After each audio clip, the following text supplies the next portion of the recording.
Hello, D102 community. This is Lori Wilcox, D102 Superintendent with a video update. So people are wondering, when we do get back, when will we get back? What will it look like?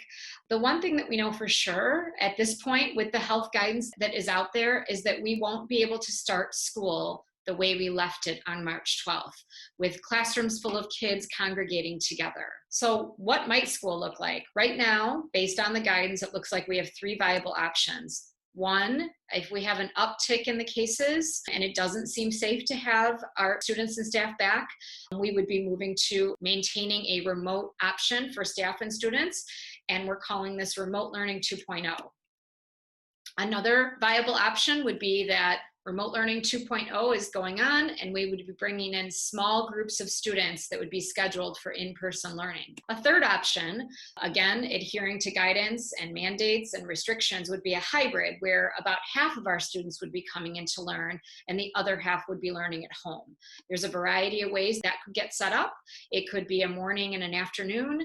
It could be an every other day. But again, this would be based on the restrictions, keeping a small number of students in the room, maybe 12, which would not allow us to educate all of our students all together all day. Given that all three of those options all have remote learning as a central tenet, it makes sense for us to really plan for remote, learn from our experience, and make Remote Learning 2.0 the best it can be. So we know that it's important for us to make sure that if we are remote learning in the fall, winter, we want our students, particularly our K-5 students, to have literacy, numeracy, inquiry, which would be a blend of science and social studies, and community every single day. Our junior high was working out a block schedule that was working, so we would just be enhancing what they were experiencing this past spring at the junior high. We also know that in our district, we value the whole child.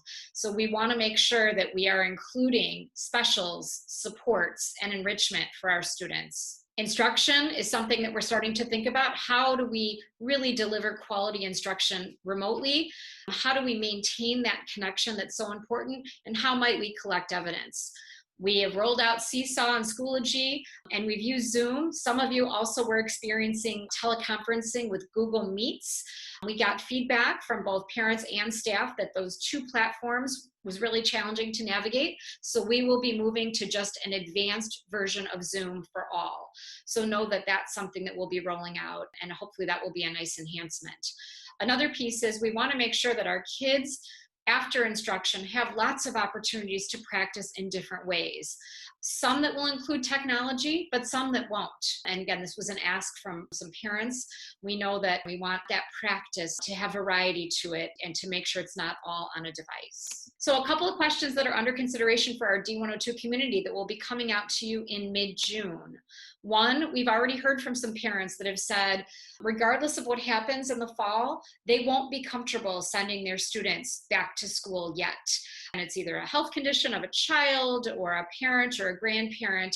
So they would like the option of self-selecting remote learning. And knowing that the other options that are on the table also will include some amount of remote learning, we want to give our parents sort of a clear picture of these two paths. What will Remote Learning 2.0 look like? And what would this hybrid possibly look like? And then for families that would want to self-select remote learning, we would give them that opportunity and give them dedicated teachers to make sure that they have a robust remote learning experience. And then for the families that want the hybrid, that we would have a number of students that we would be looking at how do we structure it so that they have some time in school and some time learning at home. We also would like to roll out to our families an option to share illness and exposure history with us for the sole purpose of helping us to plan. If your kids come back into our schools, we want to make sure we have the knowledge and capability to keep them safe. We want our teachers to stay safe too. So this will be optional. More information will come, but again, we'll be giving families the option of sharing some illness information with us for planning purposes. So you'll get that communication in mid-June. And then we do believe that by mid-July, we should be pretty clear on what the beginning of school could look like. 6 weeks from now, we'll have new guidance around health. We may be starting to enter phase 4. We might not. We have to be patient and wait and see. Best thing we can do is to follow those safety protocols right now with continuing to exercise, social distancing, wear masks in public, and so forth. So if we do our part, hopefully we can move through this recovery as quickly as possible. So this summer, my advice to you as parents is just to be present for your kids. We have missed them so much.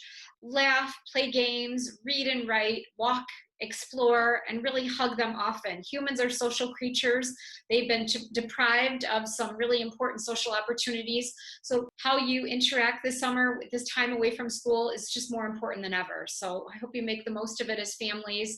And again, it really matters that they get that social, emotional connection throughout the summer, since they didn't get what they should have gotten at school this past spring.